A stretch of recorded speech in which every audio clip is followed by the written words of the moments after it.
Então, boa noite, pessoal. Vamos começar aqui mais um corte. O caso clínico que a gente vai discutir hoje é de um homem de 42 anos que apresentou como queixa principal dor em panturrilhas bilateralmente há cerca de 2 meses. O paciente contava que em novembro de 2024 iniciou o quadro de queimação e dor em membros inferiores deflagradas após deambulação de curta distância, cerca de 10 metros, com resolução espontânea após repouso. Após aproximadamente 15 dias do início dos sintomas, o paciente referiu mudança no padrão álgico, cursando com dor em panturrilhas ao deambular, além de edema frio, mole e vespertino bilateralmente. O paciente evoluiu com surgimento de cianose em pododáctilos e dispneia aos médios esforços, motivando procurar assistência médica já em janeiro de 2025. Então, pelo que a gente está vendo, ele tinha uma dor em membros inferiores, na altura de panturrilha, associada com parestesia, queimação e resolução espontânea após repouso. Essa é a descrição que automaticamente você já tem que estar diante de um quadro anginoso, né? Então, isso aqui não tem dúvida de que esse tipo de descrição é sugestiva de claudicação arterial, tá? Então, tem uma claudicação vascular. Quem claudica no vaso é a artéria, veia não claudica, porque veia não causa isquemia normalmente. Então, só com essa história, você já deve automaticamente ponderar a possibilidade de ser uma claudicação. O que você pode perguntar é, será que não seria uma dor articular, por exemplo? Eu estou andando, dói, paro, melhora, ando, dói, paro, melhora. Duas coisas são interessantes contra essa variável de dor articular. Dor mecânica, artrose no joelho. Um é que tem queimação, queima. 2, a localização, não é articular, ele localiza na panturrilha. E a panturrilha é uma sede clássica de isquemia, de angina. Lembre que a panturrilha é o segundo coração. Então ela é clássica para ter angina, para ter dor. Então a dor é na panturrilha, pouco provável que você seja músculo esquelético, não sei, músculo esquelético, né? É muscular, mas que seja articular propriamente dito. E a queimação. Então a topografia na panturrilha e o sintoma de queimação falam contra isso ser uma doença articular, porque o ando, dói, isso pode confundir, naturalmente. Tá? O segundo ponto é especificar, cerca de 10 metros, isso é algo muito palpável. E parou, melhorou, você fica... São todas as achados, todos os pontos para você pensar em uma doença arterial, beleza? Isso é automático. Isso aqui você não pensa 2, 3 vezes. Essa queixa já te joga automaticamente para um quadro vascular arterial, claudicação arterial. Um diagnóstico diferencial dessa queixa, você veja que eu nem leio o resto ainda, mas o diagnóstico diferencial dessa queixa, que a gente sempre tem que chamar atenção, eu sempre discuto, é claudicação neurológica. Nós conhecemos 2 tipos de claudicação. Então, claudicação neurológica e claudicação vascular arteriogênica, né? Arterial. A claudicação arterial é isso que a gente está ouvindo. E o que seria a claudicação neurológica? O que a palavra claudicação quer dizer? Claudicar, a ideia de claudicar é algo que você movimenta, dói, repousa, tende a melhorar. É algo que piora com o específico do movimento. Essa é a ideia da claudicação. Todo mundo conhece a claudicação vascular. Isso aqui normalmente todo mundo conhece. Eu brinco chamando de angina. A angina cardíaca nada mais é do que uma claudicação, de certa forma. Você exigir um pouco mais metabolicamente do músculo, não atendeu aquela demanda, ele dói. Angina. Então você pode ter isso em vários grupamentos musculares e em várias partes do corpo. Você tem angina mesentérica. Você come, dói abdômen. Come, dói abdômen. Tá? Então, estão todas as pistas de claudicação. Agora, e a claudicação neurológica? Como é que se comporta a claudicação neurológica? A claudicação neurológica está associada extremamente com a estenose do canal lombar. É uma estenose muito comum no idoso, mais comum com a idade, e a característica dela é que ela, como você tem uma estenose do canal lombar, quando você faz a flexão do tronco, você tende a desafogar as raízes nervosas que passam ali naquela região e você melhora o quadro álgico. Enquanto que quando você faz um quadro de extensão da coluna, você termina comprimindo e doendo mais. É uma dor que piora o movimento, a depender do tipo de movimento, e é uma dor que pode melhorar com o repouso, também a depender da posição, isso eu vou dar o bizu para vocês agora.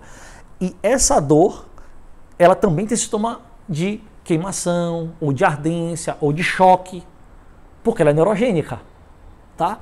Então, como é que é a pista para claudicação neurológica? Primeiro, a idade. Só que veja, quem é que claudica de membro inferior? Também costuma ser mais idoso, que é quem tem mais doença arterial oclusiva periférica de placa de ateroma.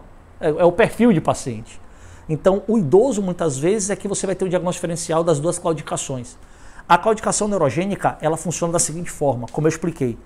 Se quando eu faço flexão melhora e quando eu faço extensão tende a piorar, qual é o movimento que eu faço classicamente flexão do tronco?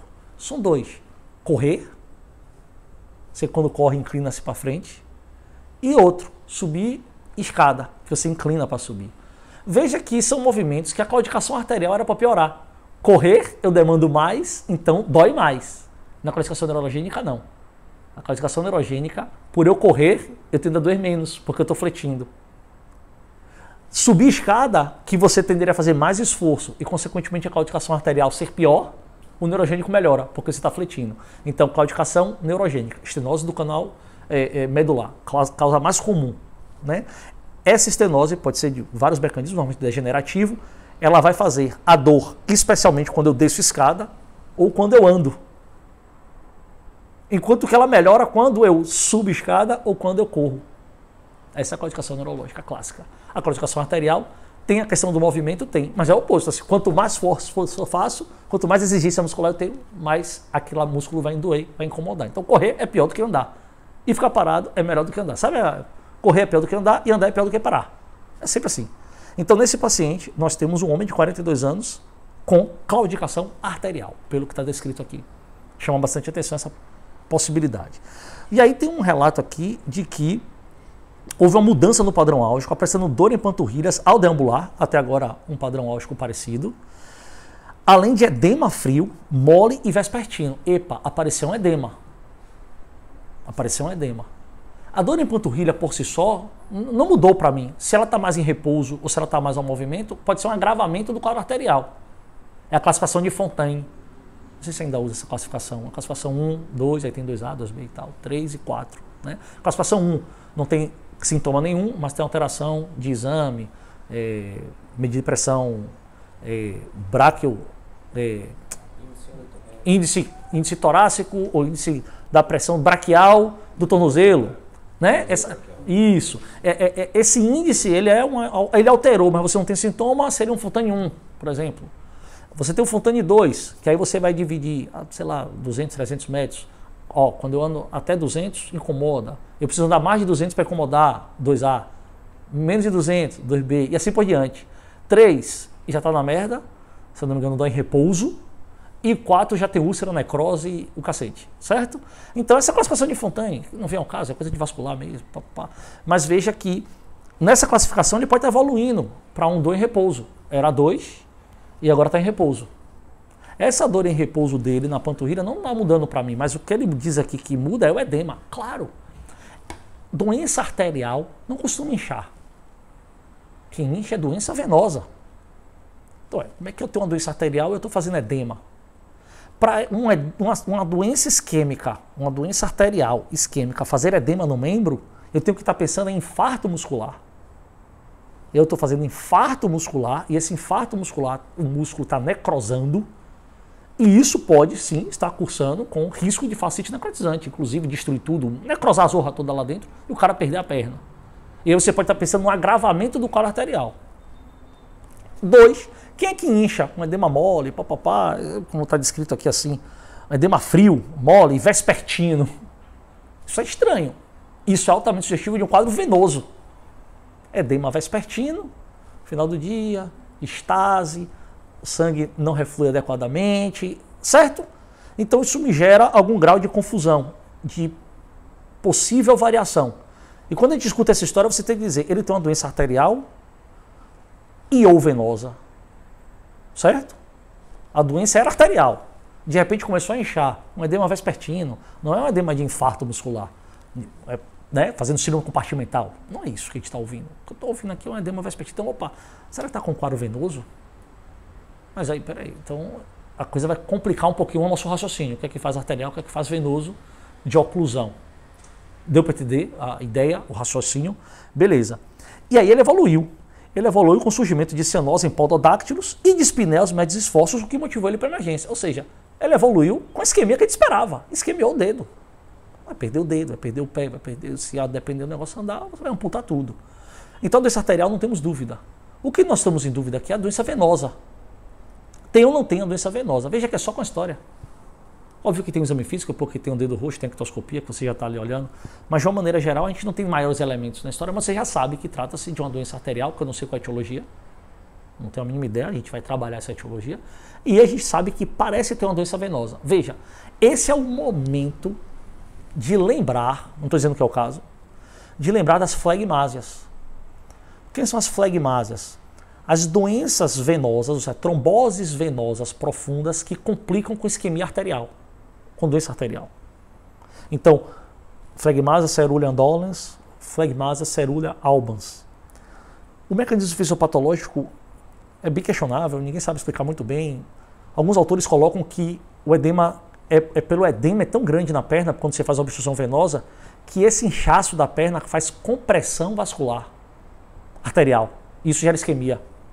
Alguns autores dizem que na verdade não é isso. Ele faz uma irritação arterial e faz uma vasoconstricção reflexa do membro, e aí ele isquemia. Ou são as duas coisas ao mesmo tempo? Não interessa. O fato é que é um paciente com TVP isquemiando. TVP isquemiando. TVP não é para isquemiar, é veia. A artéria não é para inchar, é isquemiar. Então esse paciente é hora de lembrar. Eu tenho uma isquemia com edema. Então, se eu não lembrar agora, eu vou lembrar quando? Nunca. Nunca. Não estou dizendo que seja. Eu estou dizendo que é hora de lembrar. É hora de você aprender.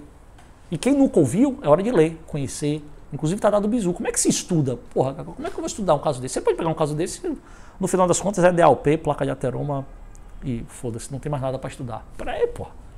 Esse caso pode servir para você aprender para outros futuros. Que não sejam bonitinhos. Ou seja, alguém ouviu falar de flegmásia? Nunca ouviu falar de flegmásia. Pô, então tem que ler flegmásia. Vai ler. Ah, mas não era o caso em questão. Foda-se, é hora de ler agora. Você está ouvindo isso aqui, o momento é esse de você aprender. Porque no dia que você vê, você vai ver. Para eu ver uma flegmásia, eu antes tinha lido. Tinha ouvido falar. Entendido. Aí quando eu vi um paciente, eu falei, caralho, isso pode ser aquilo que eu estudei, aquilo que eu vi, aquilo que já foi sinalizado e tal, que eu já ouvi, que eu já estudei e tal, parece que é isso. Aí vem o preceptor e fala, ó, isso aqui é uma flegmásia, tá vendo? Tá perdendo o membro, pá.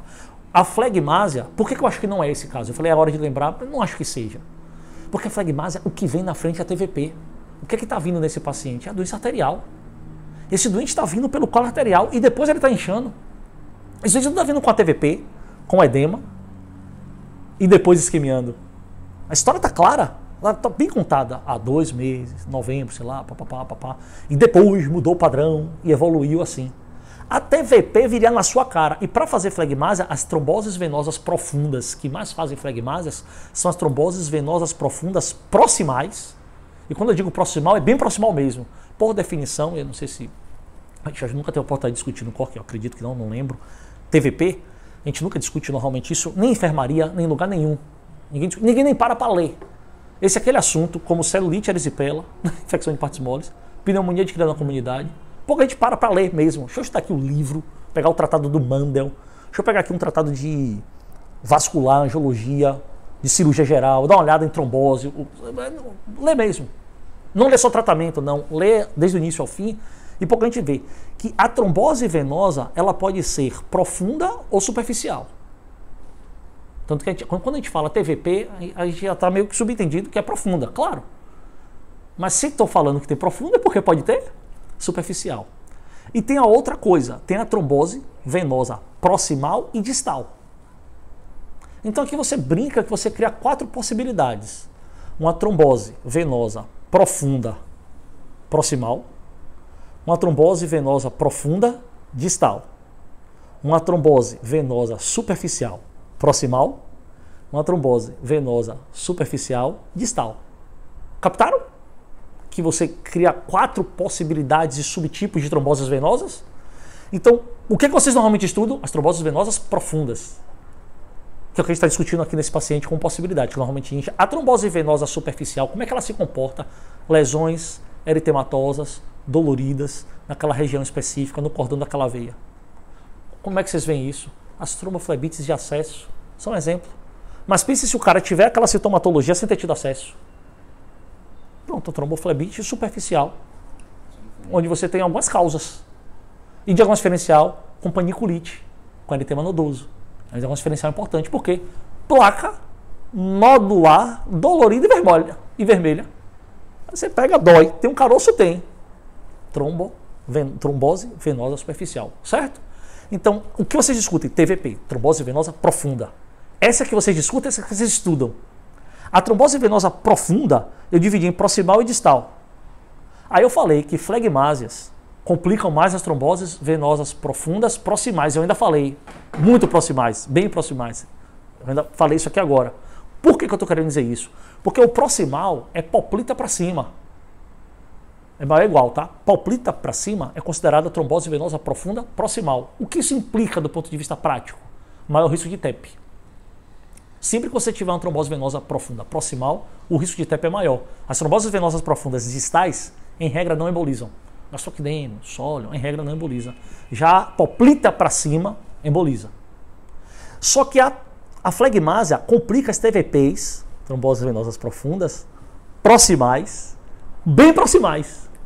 Ilíaco femoral, certo? São tromboses mais extensas, a coxa toda, a perna toda inchada. Por isso que para ter flegmásia, alguns autores acham que o edema é importante. Você tem que ter um edema tão importante que você faça compressão vascular arterial. Esse é o pensamento clássico. E ainda vem mais um adendo. As flegmásias, via de regra, estão associadas com tromboses venosas profundas bem proximais e de cunho paraneoplásico.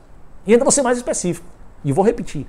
As tromboses venosas profundas proximais, bem proximais, que complicam com flegmásias, normalmente são de cunho paraneoplásico e, em especial, de tumores do trato gastrointestinal. Olha aqui, encadeamento. Não estou dizendo que é exclusiva de tumor gastrointestinal, estou dizendo o encadeamento clássico. Então, o que é que se acontece? Viu a flegmásia? Paranel. Viu a flegmásia? Paranel. Viu a flegmásia? Paranel. Viu a flegmásia? Paranel. Aí vem as discussões. Então, não é um problema único e estritamente mecânico local.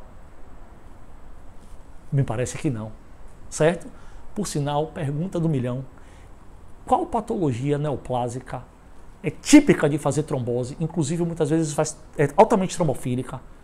E ela faz tromboflebite superficial de repetição, muitas vezes.